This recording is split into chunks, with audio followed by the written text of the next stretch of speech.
Success Mantra, V shape future. Hello everyone, welcome you all in today's the Hindu news analysis. आज के the Hindu news analysis में बहुत कुछ है, भरपूर है। अगर जो पिछले वीक भी एटलीस्ट जिसने न्यूज़पेपर पढ़ा होगा ना, उसके लिए आज का न्यूज़पेपर थोड़ा सा सब्सटेंशियली इजी होगा, क्योंकि कुछ एक आधा टॉपिक्स बहुत आसानी से क्लियर आउट कर जाओगे। ठीक है, और कमेंट सेक्शन में एक बात बताना, स्पेशल मैरिज एक्ट कब आया था, देखते हैं कितना पढ़ के आए। चलिए, फर्स्ट टॉपिक है Indians go west take up residence by investment.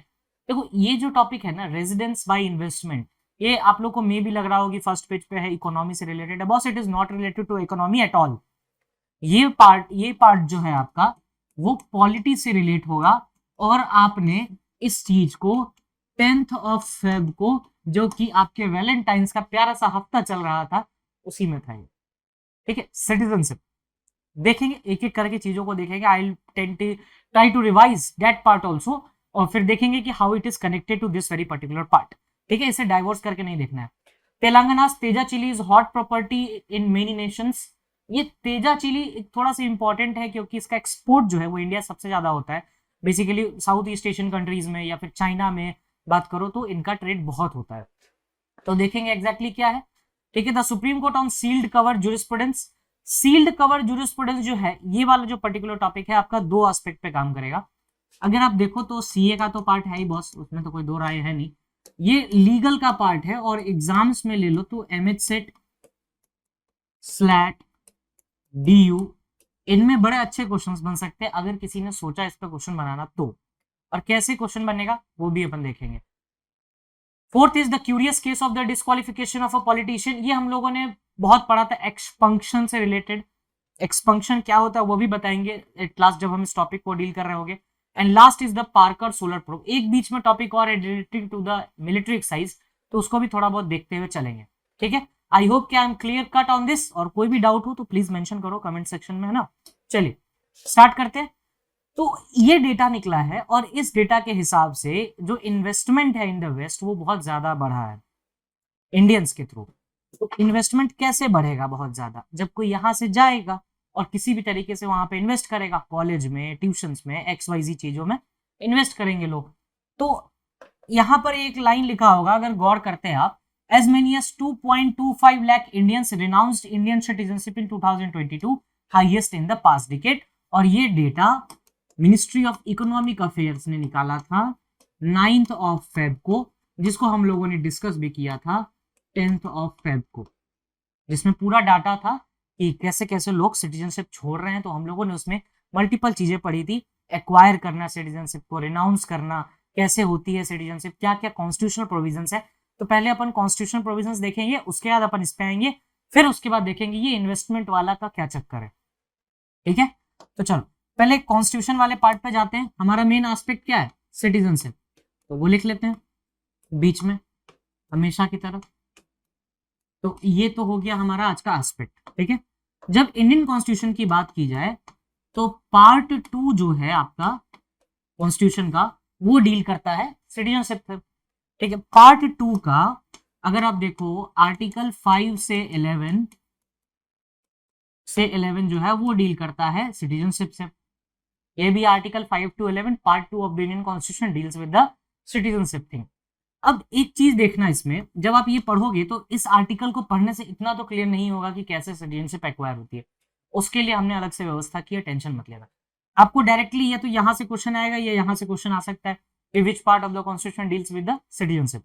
ठीक है अच्छा, एक चीज और देखना है इसमें, कि जो सिटीजन वर्ड है, सिटीजन वर्ड जो है वो कहीं भी डिफाइन नहीं किया गया। पर गया ना आश्चर्य में, सिटीजनशिप डिस्कस किया हुआ है लेकिन सिटीजन ही डिफाइन नहीं किया है। सिटीजन क्या हो सकता है, ये इंडियन कॉन्स्टिट्यूशन में कहीं भी डिफाइन नहीं है। ठीक है, वैसे अगर मिले तो मुझे भी बताना, वैसे मिलेगा नहीं, कॉन्स्टिट्यूशन में तो नहीं मिलेगा। तो सिटीजनशिप है, लेकिन सिटीजन क्या होता है ये कहीं डिफाइन नहीं है। और पार्ट 2 आर्टिकल 5 से 11 डील करता है इस पर्टिकुलर कॉन्सेप्ट पे। ठीक है, अच्छा, इसके बाद जब आप ये चीज देख लोगे तो एक चीज और आती है इंपॉर्टेंट, कि कॉन्स्टिट्यूशन आपका एनफोर्स हुआ था 26 नवंबर, इनैक्ट हुआ था 1949। इसे हम कहते हैं डेट ऑफ इनैक्टमेंट। अब जब कभी संविधान खोलना तो कॉन्स्टिट्यूशन का जो पहला पार्ट है, पार्ट 1, उसके ऊपर देखना, प्रियम्बल के लास्ट लाइन में, ठीक है, we the people of India having solemnly resolve वाला जो लाइन है, वो जब खत्म करोगे, इनैक्ट ऑन 26 नवंबर 1949, और एनफोर्स करा लिया था हमने, इतना तो पता ही है, रिपब्लिक डे 26 जनवरी 1950। तो चलो इसमें तो नहीं जाना है हमको। लेकिन सर आपने 26 नवंबर 1949 क्यों लिखा? किसी कारण से लिखा, मजा नहीं आ रहा था लिखने में। कारण ये है कि इस दिन पे कुछ प्रोविजंस को एनफोर्स कर दिया गया था और कुछ प्रोविजंस को एनफोर्स नहीं किया गया। पूरा कॉन्स्टिट्यूशन आपका 26 जैन को एनफोर्स हुआ, लेकिन कुछ पार्ट 26 नवंबर 1949 को भी एनफोर्स हुआ। तो इसका अगर देखा जाए तो जो सिटीजनशिप वाला जो एस्पेक्ट है जो अभी हम पढ़ने वाले हैं, वो 26 नवंबर 1949 को एनफोर्समेंट में आ गया था। ठीक है, तो एक पॉलिटिकल पार्ट और एक रफ बैकग्राउंड तैयार हो गया कि सिटीजनशिप क्या होता है। ठीक है, भारत की नागरिकता। The word citizen is defined where? No where sir. ठीक है, सिटीजनशिप कहाँ मेंशन्ड है? Part 2 of constitution of India in article 5 to 11। ठीक है, उसके बाद जाएंगे कि सर इनैक्ट कब हुआ था कॉन्स्टिट्यूशन, तो 26 नवंबर 1959। सिटीजनशिप का एनफोर्समेंट कब हुआ था इस पर्टिकुलर पार्ट का, तो 26 नवंबर 1949, क्योंकि कुछ पार्ट इस टाइम पे लागू कर दिए गए थे कि बिना संविधान के देश कैसे चलता। तो 2-4 महीनों के लिए हमने कहा कि ठीक है, जो जो इंपॉर्टेंट प्रोविजन है उसको हम डाल देते हैं, बाकी सब बाद में डालेंगे। तो इन्होंने कहा कि ठीक है, बाकी आप 26 जनवरी को डाल देना, लेकिन अभी जो हो गया है 26 नवंबर 1949 को कर दो। ठीक है, चलिए अब वापस आ जाते हैं कि सिटीजनशिप जो रिनाउंस कर रहे हैं, ये जैसे हम लोगों ने देखा 2.25 लाख इंडियंस जो है उन्होंने रिनाउंस किया है सिटीजनशिप। तो रिनाउंस करने से पहले आप अक्वायर करोगे, तो I am not dealing in the detail of every aspect, क्योंकि इस चीज को हमने 10th ऑफ फेब को किया था। Just go to the 10th of Feb video and you will get each and everything. But एक ओवरव्यू अपन लेते हुए चलेंगे आगे, बिना ओवरव्यू के आगे नहीं बढ़ना है। ठीक है, चलिए it's like just a revision, जिन लोगों ने पढ़ रखा है उनके लिए रिवीजन हो जाएगा। देखो सिटीजनशिप बेसिकली इन 4 तरीकों से एक्वायर कर ली जाती है। एक है citizenship by naturalisation, citizenship by decent और सिटीजनशिप बाय बर्थ और रजिस्ट्रेशन। रजिस्ट्रेशन का मतलब होता है कि जनरली देखो, एक होता है कि 7 साल का एक मिनिमम पीरियड बताया जाता है, ये अगर 7 ईयर्स तक आप इंडिया में रहे हो तो आपको ये मान लेंगे कि आपको रोड पे थूकना आ चुका है, आप सड़क पे थूक सकते हो, कुछ भी कर सकते हो, बच्चों को मार सकते हो, बस ठीक है, तुम्हारे अंदर क्राइटेरिया आ गया, इसको सीरियसली मत लेना, एक बेसिक क्राइटेरिया आ गया, ठीक है, तुम रजिस्टर आप करवा सकते हो। और सिटीजनशिप लेना is not a fundamental right और एनी काइंड ऑफ राइट। आप अप्लाई कर सकते हो, आप एलिजिबल हो जाओगे, अप्लाई करने से कोई रोकने, उसके बाद सरकार का मर्जी है कि वो आपको देगा या नहीं देगा रजिस्ट्रेशन से। नेचुरलाइजेशन की नेचुरल ही है, आपका पेरेंट्स वगैरह यहाँ से हैं। बर्थ, जिसका बर्थ 26 जैन 1950 के बाद हुआ है वो यहाँ पर सिटीजनशिप ले सकता है। डिसेंट, ये जनरली आपको प्रभुत्व से सिटीजनशिप होता है। जैसे मान लो इन ये जनरली डिसेंट वाला जो पार्ट है ना, ये लिया जाता है डिप्लोमेट्स के लिए, सबके लिए है, लेकिन डिप्लोमेट्स को पकड़ के समझोगे तो आसानी से समझोगे।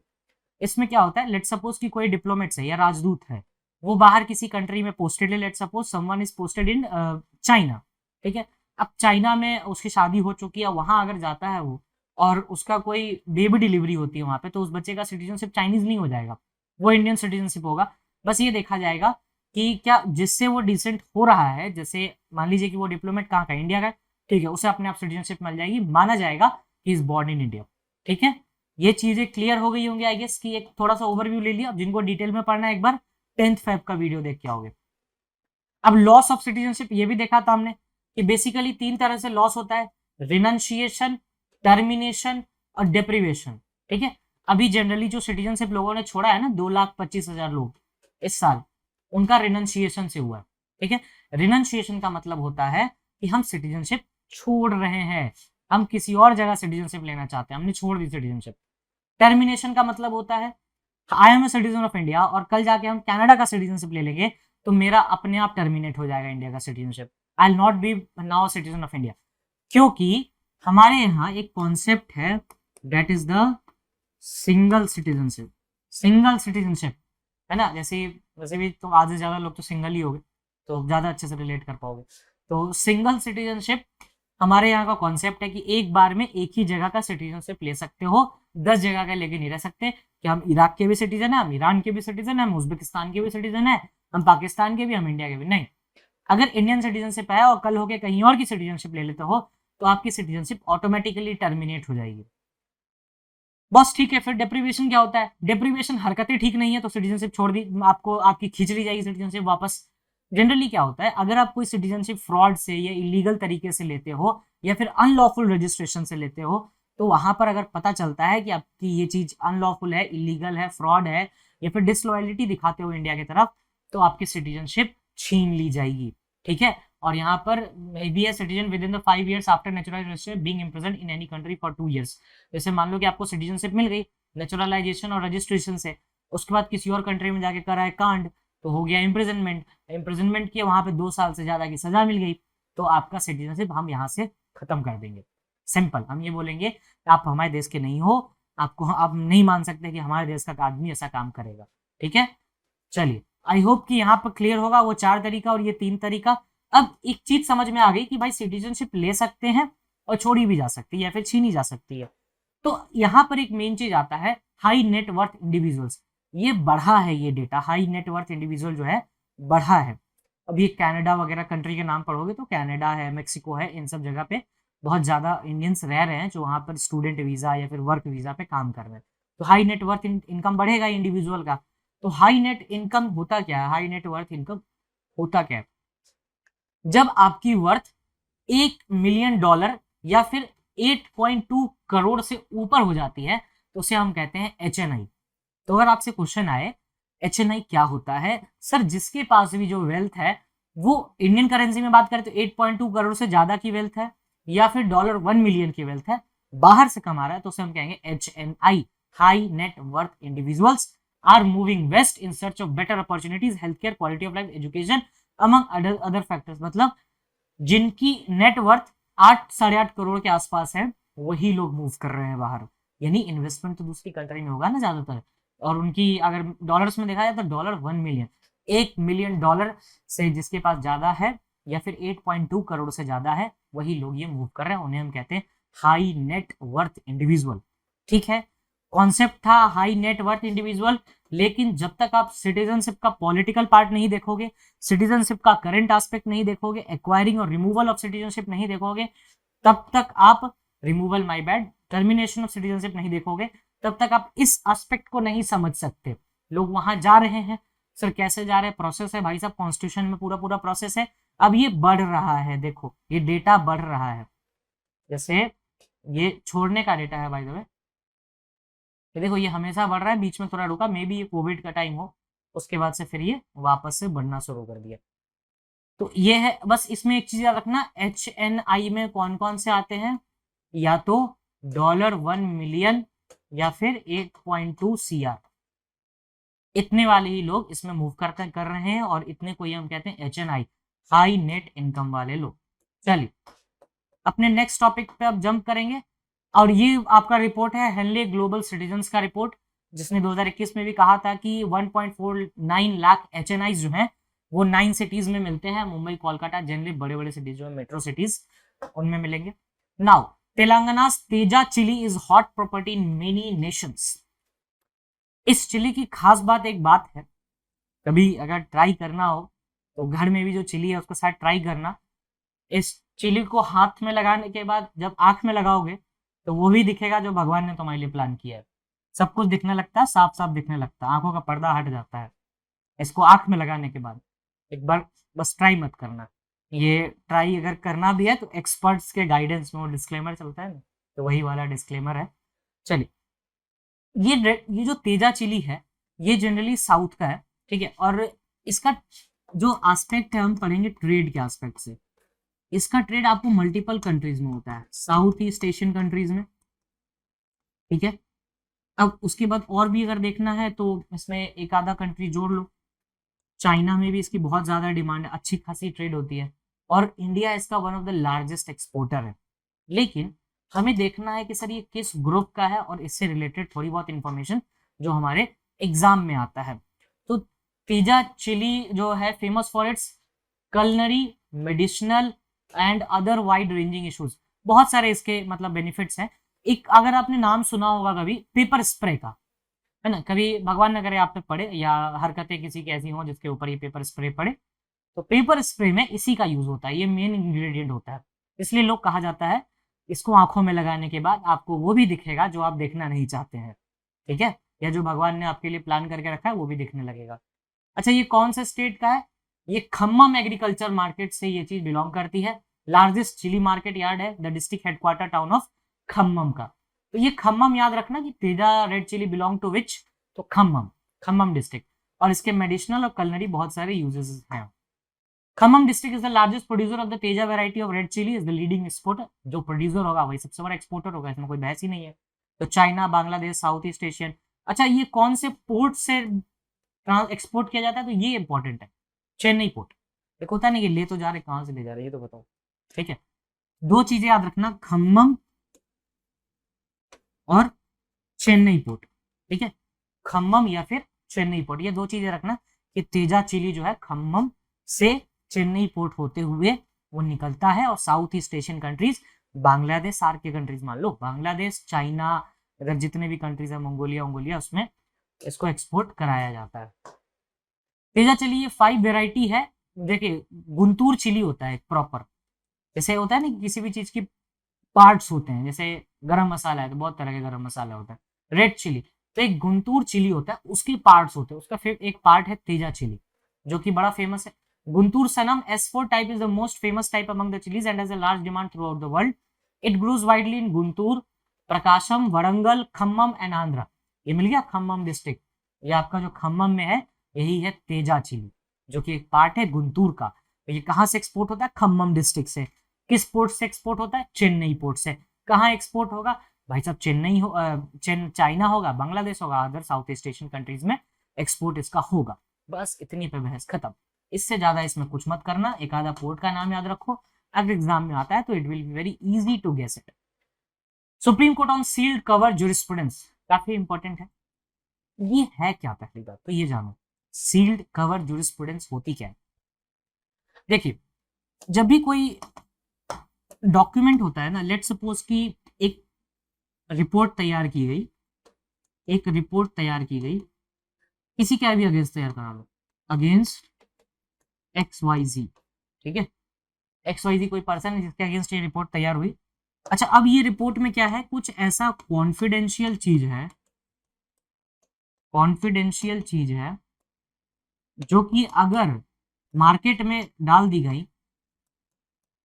तो कंट्री को लॉस होगा, या उस पर्सन की रेप्यूटेशन इतनी अच्छी है या इतनी बड़ी रेप्यूटेशन है कि बहुत बड़ा प्रॉब्लम हो सकता है, और ऐसा हुआ भी है बहुत बार। सुप्रीम कोर्ट बोलता है कि अगर एविडेंसेस आप दे रहे हो इस टाइप के सिचुएशन में तो आप सील्ड कवर में दो। ऐसा कॉन्स्टिट्यूशन में कहीं मेंशन नहीं है, पहली बात। लेकिन जब आप सुप्रीम कोर्ट रूल्स पढ़ोगे, सुप्रीम कोर्ट रूल्स 2013, उसमें आपको मिल जाएगा, उसका एक ऑर्डर रूल 13 है, तो उसमें ये चीज बताया गया है कि सुप्रीम कोर्ट डिमांड कर सकता है कि भाई आप इसको सील्ड कवर में ही दे, नहीं तो जिस पर्सन के बारे में है बहुत बड़ा प्रॉब्लम हो सकता है। अब प्रॉब्लम किसी भी तरह का हो सकता है, उस पर्सन के आने से एक प्रॉपर अगर सोसाइटी इंपैक्ट हो रही है तो कहीं ना कहीं राइट्स हो सकते हैं, कुछ पॉलिटिकल इंपैक्ट हो सकता है, कुछ आपको रिलीजियस इंपैक्ट हो सकता है, इकोनॉमिकल इंपैक्ट हो सकता है, मतलब XYZ तरीके हैं। सर कैसे होगा? देखो, बहुत तरीके हैं। अब ऐसा हुआ भी है पहले, 2G स्कैम हुआ, कोलगेट स्कैम हुआ, या फिर अयोध्या डिस्प्यूट के टाइम पे सुप्रीम कोर्ट ने एविडेंसेस सील्ड कवर में मांगे कि भाई साहब आप सील्ड कवर में एविडेंसेस दीजिए ताकि कोई प्रॉब्लम ना हो बाहर, ठीक है। Trust the process. तो अब सर अभी क्यों पढ़ा रहे हैं ये? अभी इसलिए ये टॉपिक न्यूज में आया क्योंकि रिसेंटली जब अडानी साहब के बारे में सुनवाई चल रही थी, अडानी सेबी के बारे में, तो सेंटर ने सील्ड कवर डॉक्यूमेंट में एविडेंसेस दिए और सुप्रीम कोर्ट ने कहा नहीं, सील्ड कवर में नहीं चलेगा, इतना भी कोई कॉन्फिडेंशियल नहीं है, just give it to us like it, simple, और we will take care of it. Judicial committee बनाई है तो वो देख लेगी, आप रहने दो। तो इसलिए ये चीज न्यूज में आ गई। अच्छा, ऐसा बहुत बार हुआ भी है सील्ड कवर का, ऐसा नहीं है कि नहीं हुआ है। I named some of the incidents जहां पे सील्ड कवर की बात की गई है। ये वही है sealed cover. Supreme Court Adani proposed committee inquiry into the Hindenburg report. Adani के अगेंस्ट हिंडनबर्ग रिपोर्ट की जब आई है वो इंटरनल वो ट्रेड कर रहे हैं, कुछ ना कुछ प्रॉब्लम्स आई तो कोर्ट ने रिफ्यूज कर दिया कि हम सजेशन एक्सेप्ट नहीं करेंगे सील्ड कवर में, ठीक है। सील्ड कवर जूरिस्प्रूडेंस है क्या, ये आप समझ गए पूरे अच्छे तरीके से कि सील्ड कवर क्या होता है, बंद लिफाफे में दे दिया जाएगा भाई साहब ये लो, लेकिन सुप्रीम कोर्ट के डिस्क्रिप्शन पे है और पावर इसमें सुप्रीम कोर्ट का आता है। सुप्रीम कोर्ट का रूल 7 और ऑर्डर 13 जो है वो इस चीज से डील करता है एक्सप्लिसिटली, ठीक है। ये केवल सुप्रीम कोर्ट ही नहीं, अदर कोर्ट्स के पास भी ये पावर है कि वो सील्ड कवर में एक्सेप्ट करे। Rule 7 order 13 and section 123 of 1872 evidence act, वो भी ये बोलता है कि आप कर सकते हो, कोई दिक्कत नहीं, लेकिन क्या क्या उसके कंडीशंस हैं ये देखने पड़ेंगे। रूल 7 ऑर्डर 13 तो सिंपल यही है कि सुप्रीम कोर्ट रूल्स 2013 ये बोलता है इफ द चीफ जस्टिस और कोर्ट डायरेक्ट करता है कि सर्टेन इंफॉर्मेशन को सील कवर में लाइए, कॉन्फिडेंशियल नेचर ऑफ पार्टी, तो उसमें सील कवर में ही आपको देना पड़ेगा। इसमें किसी भी तरह का एक्सेस नहीं है किसी भी पार्टी को कि हमें जानना है कि उसमें क्या है, नहीं होगा एक्सेस, सिंपल। अगर कोर्ट को लगता है कि वो सील कवर में देना है तो नियम कौन सा है, order 7 rule 13 of supreme court rules 2013, काम खत्म। अच्छा एक चीज बताना कमेंट सेक्शन में, बहुत बार हम लोगों ने पढ़ा है, कौन सा कॉन्स्टिट्यूशन का आर्टिकल है जिसमें ये मेंशन है कि there shall be a Supreme Court of India. आपके लिए ऑप्शंस है 124, ए बी है 123, सी है 125 और डी है 52। बताना कौन सा आर्टिकल है जो बोलता है there shall be a Supreme Court of India. ठीक है, ऑप्शंस हैं ए बी सी डी, बताना इसमें से, ठीक है। चलिए नेक्स्ट है हमारे पास सेक्शन 123 जो है इंडियन एविडेंस एक्ट का, वो बोलता है कि unpublished official document about state affairs are given protection and a public servant can not be forced to disclose such information. मान लो कि कोई अनपब्लिश्ड इंफॉर्मेशन है या ऑफिशियल डॉक्यूमेंट है, स्टेट के बारे में है, और उसको प्रोटेक्शन मिला हुआ है कि भाई वो कहीं पब्लिश नहीं किया जाएगा, तो पब्लिक सर्वेंट को भी आप फोर्स नहीं कर सकते कि आप वो इन्फॉर्मेशन दो, वो रख सकता है। तो सील्ड कवर के दो एस्पेक्ट समझ गए, एक सुप्रीम कोर्ट के हिसाब से order rule 7 order 7 rule 13 of supreme court rules 2013 और 1872 एविडेंस एक्ट का सेक्शन 123 जो ये बोलता है कि a public servant can not be forced to disclose the information. ठीक है, चलिए when can the court ask for the information. देखो दो सर्कमस्टांसेस हैं, एक तो ऑनगोइंग इन्वेस्टिगेशन है, मान लो कोई इन्वेस्टिगेशन चली रही है तो सील कवर में दो भाई, वैसा इन्वेस्ट लीक हो गई तो बाहर में एविडेंसेस में प्रॉब्लम हो जाएगा, या फिर कोई कॉन्फिडेंशियल इन्फॉर्मेशन है तब। सर काहे बात का कॉन्फिडेंशियल इन्फॉर्मेशन है ना, सब कुछ पारदर्शिता क्यों नहीं है इसमें, है ना, सब कुछ दिख क्यों नहीं रहा है सामने से। Where independent country, judicial accountability नाम की चीज है, इंडिपेंडेंस है, रिपब्लिक है, सॉवरेन है, हाँ सब कुछ है, लेकिन एक जब कंट्री की बात आती है ना तो आपको कुछ कुछ चीजें दबा के करनी पड़ती है, ठीक है, कुछ कुछ चीजें छुपा के करनी पड़ती हैं, नहीं तो बड़े बड़े नाम खराब हो जाएंगे, समझ जाओ। पहला केस था राफाल जेट डील जब हुआ था तो सीजेआई रंजन गोगोई का बेंच था, उन्होंने सील्ड कवर में मांगे थे इससे रिलेटेड जितने भी एस्पेक्ट्स थे। एनआरसी का जब था सिटीजनशिप का, प्रतीक हजेला साहब ने को बोला गया था, प्रतीक हजेला साहब को सील कवर में डॉक्यूमेंट्स पेश करो भाई, ऐसे ओपन मत देना। बीसीसीआई रिफॉर्म केस जब चला तो उस समय भी सुप्रीम कोर्ट ने एक सील्ड एनवेलप लिया था, ये जनरली 2014 के बाद ही सब चीजें होती हैं, सील्ड कवर वाली चीजें उससे पहले भी हुई हैं, टेंशन मत लेना, समझना कि सर क्या ही बोल रहे हो। चलिए नेक्स्ट है हमारे पास, इसमें 2019 में जजमेंट आया था P Gopala Krishna versus state of Kerala, important है DULLB के पर्सपेक्टिव से। द सुप्रीम कोर्ट ने कहा था कि disclosure of documents to the accused is constitutionally valid. मान लो मेरे अगेंस्ट कोई सील्ड कवर पेश किया गया सुप्रीम कोर्ट को बाय द सेंटर, ठीक है, अब मुझे नहीं बताया जा रहा उसमें क्या है, तो सुप्रीम कोर्ट ने इसने कहा था कि एटलीस्ट अक्यूज को तो पता होना चाहिए, कॉन्स्टिट्यूशनली मैंडेट भी है कि अक्यूज को बताना पड़ेगा आपको कि भाई क्या है, ठीक है। चलिए नेक्स्ट है how is India addressing the sickle cell anaemia, बड़ा इंटरेस्टिंग है सिकल सेल एनीमिया, इसके रिगार्डिंग बजट में भी बात की है निर्मला सीतारमन जी, बट बजट में जाने से पहले बजट पे ही चलते हैं अपन, उसके बाद इस बीमारी पे आएंगे। हमारी कंट्री का टारगेट है कि 2047 यानी 2047 तक हम सिकल सी एनीमिया को हम एलिमिनेट कर देंगे। सिकल सी एनीमिया क्या है अभी क्लियर हो जाएगा, बहुत आसान भाषा में क्लियर करेंगे, टेंशन मत लेना, पहले जो फैक्ट्स है वो जान लो। निर्मला सीतारमन ने कहा कि हम मिशन मोड पे वर्क करेंगे, 2047 तक हम इसे खत्म कर देंगे। गवर्नमेंट ने ये भी बात की थी कि हम स्पेशल कार्ड डिस्ट्रीब्यूट करेंगे across the tribal areas to people below the age of 40। अच्छा उस कार्ड में ना दो बातें करी गई थी कि the cards will be divided into two categories based on the screening result, the mission will receive funding under the national health mission, ठीक है, इतनी बातें जान ली, बहुत अच्छी बात। सिकल सेल के बारे में क्या जाना, 2047 तक हमें एलिमिनेट करना है। बजट में मिशन मोड में एलोकेशन भी है इसके बारे में, और ट्राइबल्स के लिए स्पेशल कार्ड्स भी इशू किया जाएगा अंडर एज ऑफ 40। बस इतनी अगर बातें क्लियर हैं तो आधा चीज यहाँ पर ओपन एंड शट है। अच्छा, अब है हमारा सिकल सेल होता क्या है सर? सिकल सेल एनीमिया, ये समझ जाना, में ज्यादा कुछ है नहीं। सिकल सेल एनीमिया देखो इन जनरल क्या होता है, जो हेमोग्लोबिन का कलर है, जो आपका हेमोग्लोबिन होता है, हेमोग्लोबिन आरबीसी वगैरह का जो शेप होता है हेमोग्लोबिन का शेप, वो जनरली राउंड होता है, राउंड ही होता है, परफेक्ट राउंड भी नहीं होता है, इस तरह से रहेगा, है ना, इस तरह से शेप रहता है। ठीक है, अब इसमें दो तरह के कंपोनेंट्स होते हैं, अल्फा 1 अल्फा 2 बीटा 1 बीटा 2। इसमें क्या है कि दो अल्फा और दो बीटा, सब चीज मेंशन्ड है अंदर, समझने की कोशिश करो बस। दो अल्फा दो बीटा कंपोनेंट्स होते हैं। शेप क्या होता है, ओवल शेप इन जनरल।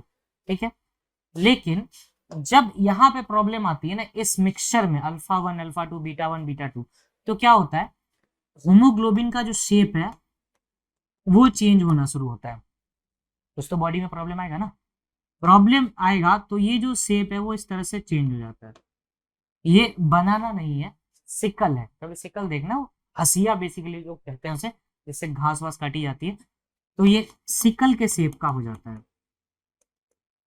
शिकल के शेप का हो जाता है, जिसके कारण अब देखो कोई चीज ओवल है तो वो आराम से बॉडी में मूव कर रहा है, ब्लड फ्लो आसानी से हो रहा है, कोई रोक टोक नहीं, कोई प्रॉब्लम नहीं।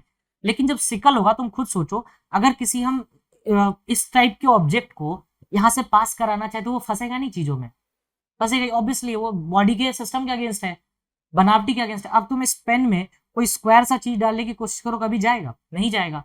वैसे ये है, ये सिकल शेप का हो जाता है, शेप ले लेता है, यहाँ पर कंपोनेंट्स चेंज होने के कारण इसका शेप चेंज होता है, तो ये शिकल शेप का होगा, जिसके कारण कभी कभार ब्लड फ्लो भी रुकता है, और एंजाइटी अटैक्स बहुत तरह की चीजें इसमें होती है जो हम पढ़ेंगे आगे। तो मेरा इंटेंशन ये था बस यहाँ से बताने का कि सिकल नाम क्यों पड़ा, बेसिकली क्योंकि वो शेप चेंज करता है अपने कंपोनेंट्स में चेंज होने के कारण, सिकल शेप का होता है, जिसके कारण आगे प्रॉब्लम होता है। सिकल सेल अनीमिया समझ गए कि अब क्या होता है, आई होप क्लियर होगा। क्लियर है तो हाँ ना बता देना, ठीक है। कंपोनेंट्स क्लियर है, अल्फा 1 बीटा 1 गामा 2 बीटा 2। अब सिकल सेल के रिगार्डिंग इंडियन गवर्नमेंट क्या कर रही है, 2047 तक हमें एलिमिनेट करना है, और बजट में भी इसका प्रावधान है, बीयूडी, हाँ बजट में भी है इसका प्रावधान। और क्या चीज है सर इसके बारे में, सर इसमें ना एक बात और करी गई है बजट के अलावा, कि इसमें मिशन मोड में हम चलाएंगे, मिशन मोड में, मिशन मोड में हम इस चीज को, इस प्रोग्राम को आगे बढ़ाएंगे। चलो फिर अब आगे देख सकते हैं, हेमोग्लोबिन देखो उसमें 2 अल्फा 2 बीटा होता है, लिखा हुआ है 4 तरह के प्रोटीन सब यूनिट्स होते हैं बॉडी में। सम पीपुल में mutations in gene creates the mutation के कारण बीटा सब यूनिट जो है वो इंपैक्ट करता है शेप को। तो अपन ने क्या देखा था, उसका डिफॉर्मेशन होता है, वही चीज है।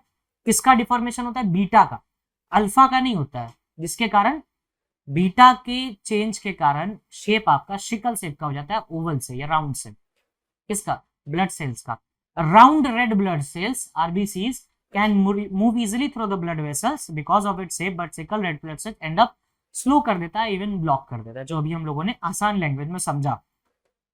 ठीक है, चलिए नेक्स्ट देखते हैं। Moreover the sickle cells ये जनरली डाई भी कर जाते हैं, इसके कारण आपके बॉडी में chronic anaemia, pain, fatigue, acute chest syndrome, stroke और host of other serious health problems उसमें आना शुरू हो जाते हैं। तो लगेगा सर इसका इलाज क्यों नहीं, दवाई वही तो होनी चाहिए ना, इतना साइंस प्रोग्रेस कर चुका है। देखो बड़ा, इसका दवाई आसानी से ट्रीट नहीं हो कर सकता, क्योंकि ये जेनेटिक है, ये जेनेटिक है और क्रोनिक भी है, दोनों है, साथ साथ चलता है। तो अगर जेनेटिक डिजीज को अगर आपको खत्म करना है एक लेवल पे, तो क्या करना पड़ेगा, अभी की जनरेशन को प्रोटेक्ट करोगे तब जाके नेक्स्ट जनरेशन ठीक होगी, फिर उसमें से कुछ बचेंगे, फिर ऐसे ऐसे एक प्रोसेस चलता जाएगा। तभी इतना टाइम लंबा रखा है 2047 तक, ऐसे ही नहीं। Sickle cell anaemia is a genetic disorder. Treatment क्या है, अगर ट्रीटमेंट है, बहुत महंगा ट्रीटमेंट है, ब्लड ट्रांसफ्यूजन, ब्लड चेंज करा पूरा, this can help relieve anaemia and reduce the risk of pain crisis. Hydroxyurea, this is a medication that can help reduce the frequency of painful, frequencies वगैरह का मुझे completely eliminate आप नहीं कर पाओगे इससे भी।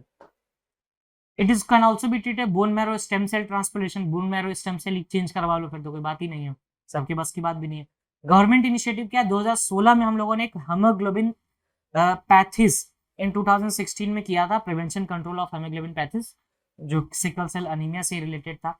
इंटीग्रल सेंटर स्टैब्लिश किए 22 ट्राइबल डिस्ट्रिक्ट्स में, क्योंकि ट्राइबल्स में चीज ज्यादा देखने के लिए मिलता है, जहां फूड न्यूट्रिएंट्स अच्छे से नहीं मिलेगा, प्रोटीन सही से नहीं मिलेगा, बॉडी को वहीं प्रॉब्लम होगा। एक स्टेट हेमोग्लोबिनोपैथी मिशन मध्य प्रदेश में चलाया गया था to address the challenges in screening and management of the disease. तो आपको क्वेश्चन यहाँ से भी पूछा जाएगा कि किस स्टेट ने इसके लिए मिशन चलाया, तो मध्य प्रदेश अपना, ठीक है। एमपी ने किया था 22 ट्राइबल डिस्ट्रिक्ट, 2016 में पहली बार हुआ। अभी के हिसाब से 2047 में हमारा टारगेट है कि हमें एलिमिनेट करना है। बजट में मिशन मोड में ये चीज डाला गया है, ऐसा निर्मला सीतारमन जी ने कहा। ट्राइबल्स को एक कार्ड दिया जाएगा 40 के एज के नीचे, उनको इसमें लाभ डाला जाएगा, स्पेशल कार्ड्स, ताकि हम आइडेंटिफाई कर सके और ट्रीटमेंट करा सके, ठीक है। और सिकल सेल का नाम इसलिए पड़ा क्योंकि जो बीटा प्रोटीन्स होते हैं उसके डिफॉर्मेशन के कारण शेप में चेंज आता है रेड ब्लड सेल्स में, तो फिर क्या होगा, ब्लड में चेंज आएगा शेप का, तो सिकल सेल का हो जाएगा, तो हम नाम रख देंगे सिकल सेल अनीमिया, ठीक है। आई होप कि यहां तक क्लियर होगा। नेक्स्ट आते हैं, what is the kendu leaf. Kendu leaf, GST council meeting recently rejected Odisha's demand for the tax exemption on kendu leaf. कल ही हुआ था जीएसटी काउंसिल मीटिंग, तो संडे को हुआ था, ये संडे को न्यूज़पेपर में आया था, माय बैड, सैटरडे को हुआ होगा। तो इन्होंने केंदू लीव को जीआई टैग देने से मना कर दिया है, ठीक है। केंदू लीव, इसे ग्रीन गोल्ड कहा जाता है, उड़ीसा का नेशनलाइज्ड प्रोडक्ट है, like bamboo and sal seed. It is one of the most important non wood forest product of the Orissa. Basic question है, पूछे जा सकते हैं आसानी से। It is also refer to tendu भी बोला जाता है in some parts of the country, और ये बीडीज और सिगरेट रोल करने में काम आता है, ठीक है। और कुछ रोल मत करना इससे, बीड़ी सिगरेट ही रोल होती है। Production, the states producing kendu leaves in India comprises mainly MP, Chhattisgarh, Orissa, AP, Jharkhand, Gujarat और महाराष्ट्र, यहाँ पर इसको उगाया जाता है। उड़ीसा थर्ड लार्जेस्ट प्रोड्यूसर है केंदू का आफ्टर एमपी एंड छत्तीसगढ़। तो उड़ीसा को मे भी मना कर दिया गया होगा कि आपको जीआई टैग इसलिए नहीं देंगे क्योंकि लार्जेस्ट प्रोड्यूसर तो एमपी है, अगर एमपी अप्लाई करेगा तो दे भी दे, है ना, ये चीज है। नेक्स्ट है एक्साइज दस्तलिक। देखो एक्साइज दस्तलिक में ये इमेज इसलिए डाला हुआ है क्योंकि ये इंडिया और उज्बेकिस्तान के बीच की एक्सरसाइज है। जैसे हम लोगों ने परसों पढ़ा था इंडिया और जापान की एक्सरसाइज, एक्सरसाइज का ना एक अलग से पेज ही बना लेना, अब शुरुआत हो रही है एक्सरसाइज की। तो ये है उज्बेकिस्तान, ठीक है। तो उज्बेकिस्तान में आप एक चीज देख लो कि उज्बेकिस्तान बॉर्डर किसके साथ बनाता है, किर्गिस्तान के साथ, तजिकिस्तान के साथ, कजाकिस्तान के साथ और तुर्कमेनिस्तान के साथ। मतलब कि ये एक लैंड लॉक्ड कंट्री है, ठीक है। ये चीज याद रखना, ये बड़ा इंपॉर्टेंट है, पूछा जाता है, फिर हो जाएगा हैप्पी बर्थडे टू यू। कहोगे सर ये अरल सी है यहाँ पर, भाई साहब सी है। लैंड लॉक्ड का मतलब होता है कि ऐसी जगह जहां से आप डायरेक्टली सी में नहीं आ सकते, इससे आ सकते हो सी में, पहले या तो तुर्कमेनिस्तान जाओ, इधर से आ जाओ, इधर अफगानिस्तान जाओ, तब आओगे। तो ये चीज है, तो याद रखना प्लीज, को भूलना नहीं कि लैंडलॉक्ड कंट्री है या नहीं है ये। तो Uzbekistan is a landlocked country, और इतने सारे लैंडलॉक्ड है ये, तो क्या ही कहा जाएगा, ये डबल लैंडलॉक्ड बोल दो, हम तो बोल रहे हैं इसको। चलिए, मिलिट्री एक्सरसाइज है 10 लीग, ये पूछा जा सकता है, रिसेंटली मिलिट्री साइज 10 लीग हुआ है उज्बेकिस्तान के साथ, तो उज्बेकिस्तान किस तरह का कंट्री, लैंडलॉक्ड है, नॉन है, तो याद रखना ये सब चीजें। बेसिकली ये 4th एडिशन है, बाइनियल ट्रेनिंग है, 14th battalion of Garhwal rifles, part of western command, इस एक्सरसाइज में पार्टिसिपेट लेंगे Garhwal rifles. Uzbekistan army represent करेगी by troops of the north west military district of Uzbekistan army. Joint exercise का aim क्या होता है, मल्टी डोमेन ऑपरेशन उनसे सीखना, और ये सब यूएन के मैंडेट में होता है, ठीक है, क्योंकि दो कंट्रीज के बीच में है। Now the curious case of the disqualification of a politician. देखो इस चीज में अपन ज्यादा नहीं जाएंगे, curious case of disqualification of politician पहले भी देख चुके हैं, एक्सफंक्शन वाला देख चुके हैं कि स्पीकर के पास पावर होता है, अगर आप कुछ ऐसा बोलो जो कि हाउस के मैंडेट में नहीं है तो उसे हम एक्सपंज कर देंगे, वो आगे पब्लिश नहीं होगा, और पब्लिश करते हो तो फर्दर आपके अगेंस्ट एक्शन लिया जाएगा, ठीक है। सो छोटी सी बात, अभी क्या हुआ है, मोहम्मद फैजल जो है उनको डिस्क्वालीफाई किया गया, पॉलिटिशियन थे, इनको 10 साल की सजा दी गई, और कॉन्स्टिट्यूशन में पार्लियामेंट के रूल्स के हिसाब से किसी भी एमपी, सिटिंग एमपी एमएलए को अगर 2 साल से ज्यादा की सजा होती है तो उसे हम एक्सपेल कर सकते हैं, उसे डिस्क्वालीफाई कर सकते हैं।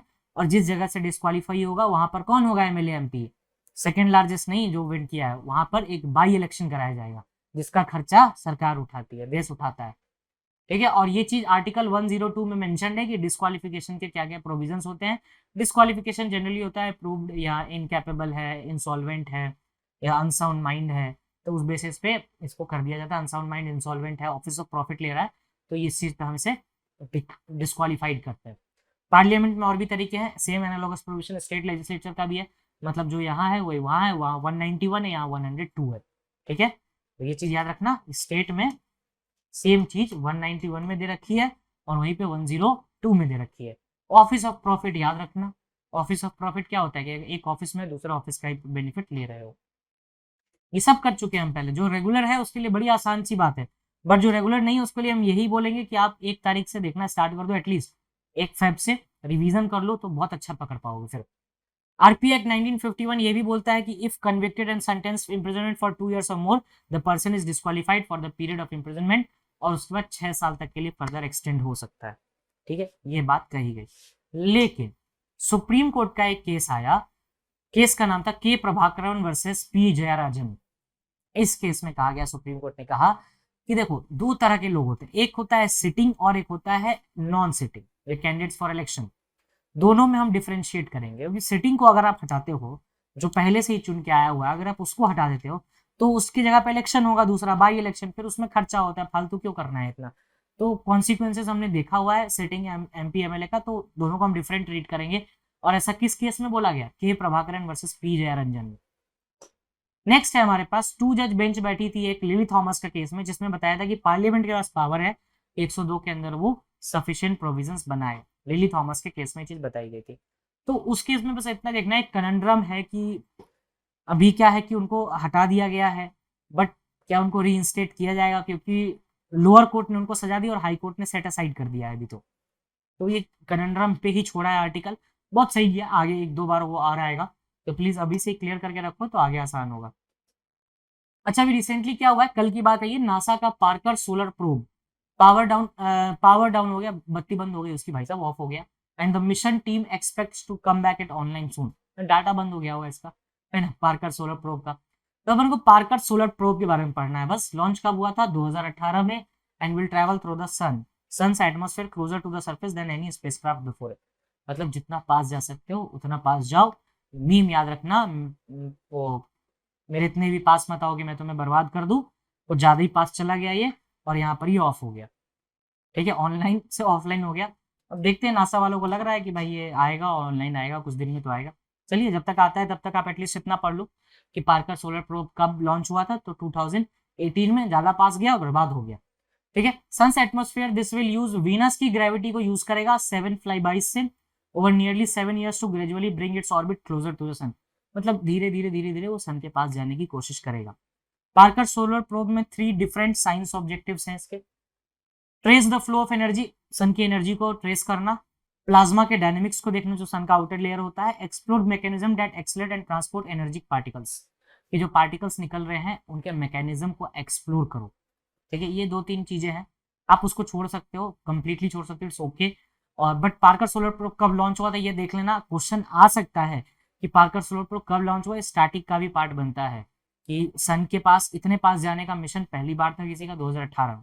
ठीक है, what not to be missed में एक ही टॉपिक है, 2 बार लिख गया है, picture of Islam that is quite different. बड़ा इंटरेस्टिंग सा आर्टिकल है कि इस्लाम कभी भी कास्टिज्म को नहीं मानता था, लेकिन अभी रिसेंटली 1942 का 41 का इंडिपेंडेंस के टाइम का एक ऑर्गेनाइजेशन, इस्लामिक ऑर्गेनाइजेशन, जिसने ये बोला है कि माइनॉरिटी बेसिस पे इस्लाम में भी आप रिजर्वेशन दो। ठीक है, उसमें पठान्स वगैरह को हटाया गया है। तो ये आर्टिकल पढ़ना जरूर और बताना कैसा लगा। ठीक है, कुछ नहीं है इस आर्टिकल में, स्ट्रेट फॉरवर्ड आर्टिकल है। और ये बेसिकली इराक और सीरिया से है, ईरान और Syria, my bad, sorry, Syria और इजराइल से। सीरिया इजराइल ये जो बॉम्बार्डिंग हुई है कल, ये आज के पेपर में है, तो उस पेपर को अभी मत देखो था डिटेल में, बट एटलीस्ट इनके मैप देख लेना। ये रहा इजराइल और ये रहा सीरिया। ठीक है, डेमस्कस, और इधर ये जो प्रॉब्लम है इजराइल का, इधर जेरूसलेम से प्रॉब्लम है। तो थोड़ा बहुत देख लेना, अभी से ये देखते रहो, तो will deal it all together separately. चलिए क्वेश्चन पे आते हैं। When were the cheetahs declared extinct, आंख बंद करके मारो, 1952। ठीक है, which type of the meteoroids defined as igneous rocks, इसका नाम ओब्राइट है, इनको नहीं पता कोई बात नहीं। When was the last case of type 1 polio virus detected, देख लेना, 2011 है इसका आंसर। चलिए नेक्स्ट आते हैं, धर्मा गार्जियन। धर्मा गार्जियन कल ही पढ़ा था, आज भी बताया उसका एग्जांपल, इंडिया और जापान के बीच में, और जो ये दिमस्क वाला एक्सरसाइज, इंडिया उज्बेकिस्तान वाला। अच्छा, ये इलेक्शन का जो हम लोगों ने कल देखा था, एकनाथ शिंदे और शिवसेना वाला, सैटरडे को एकनाथ शिंदे और उद्धव ठाकरे का जो चल रहा है जो बो एंड एरो है, रियल शिवसेना एकनाथ शिंदे है, तो शिवसेना का सबसे पहला before this bow and arrow क्या था इलेक्शन सिंबल? तो इसका है 2 shots and a shield, D है आंसर। कभी कभार आ जाए ऐसा क्वेश्चन तो कर लेना। And these are the channels where you can follow us for more such information. Thank you, that's all from my side.